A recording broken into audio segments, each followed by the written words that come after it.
आता जवळपास हे 5वा ते 6वा CCTV फुटेज आहे. जे काम होतं पोलीस यंत्रणेचं हे CCTV फुटेज यांच्याकडे घेणं सुरुवातीला.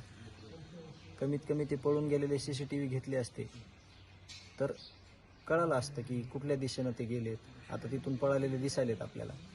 आम्ही जे आमचं गाव किंवा आम्ही जे देशमुख कुटुंबीय आम्ही पहिल्या दिवसापासून बोलतो की हे CCTV फुटेज किंवा जे पोलिसांनी केलेला तपास आहे ते काय केलं आहे ते आमच्या पुढं मांडा, किंवा आम्ही हे जे CCTV फुटेज विविध प्रसारमाध्यमं पत्रकार बंधू हे जे शोधत आहेत हे काम त्यांचं नव्हतं शोधायचं. खरं तर हे त्यांनी शोधून पत्रकार बांधवाकडे द्यायचे सोडून पत्रकार बांधव हे त्यांच्याकडे देत आहेत पोलीस यंत्रणेकडं.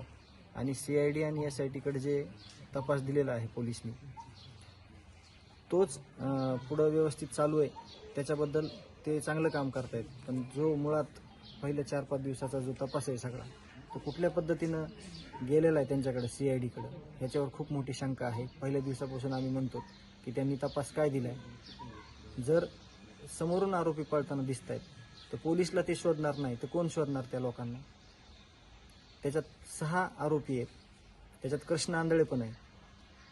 हे गांभीर्याने घ्यायची गरज असताना फक्त आंदोलन आपलं कसं मोडखळीच काढायचं, न्याय मागणारं आंदोलन तिथून कसे उठतो, अंत्यविधी कसे करतो त्यावर जास्त भर दिला पोलीस प्रशासनानं. आणि हे आरोपी त्यांच्या तावडीतून सुटून गेले म्हणण्यापेक्षा मागून पुढून पोलीस आहेत तर पुढं पोलीस असणाराची टीप कोणी दिली आरोपीला ह्याचं पण प्रत्युत्तर पाहिजे. त्यांची मोबाईलची कॉल डिटेल काढा, त्याच्यात 100% कळालेलं असेल की पुढं पोलीस आहेत. मग कुठल्या पोलिसनंच कॉल केला असेल ना की पुढं पोलीस आहेत म्हणून. हे सगळं शंकेच्या भोवऱ्यात आहे. ह्याचा रिइन्व्हेस्टिगेशन करण्याची सुद्धा मागणी करण्याचा आम्ही विचार करत आहोत की नेमकं त्या 4-5 दिवसात 6 दिवसात काय काय प्रकार घडले. त्याचाच प्रकार आहे ना हा. ज्या ते त्यावेळेसच त्यांना जेरबंद केलं असतं, पकडलं असतं, मुसक्या आवळल्या असत्या तर ही त्यांना पण मर्मावर त्यांच्या बोट ठेवायची जनतेला वेळ नसती ना आली. आज सगळे आरोपी मध्ये असते. शिक्षा म्हणजे त्यांना लवकरात लवकर शिक्षा झाली असती. आज आरोपी मोकाट फिरतोय कुठं गेलाय अभयामुळं सगळ्या पोलीस यंत्रणेच्या. हे किती वेळेस आपण बोलणार प्रसारमाध्यमांना.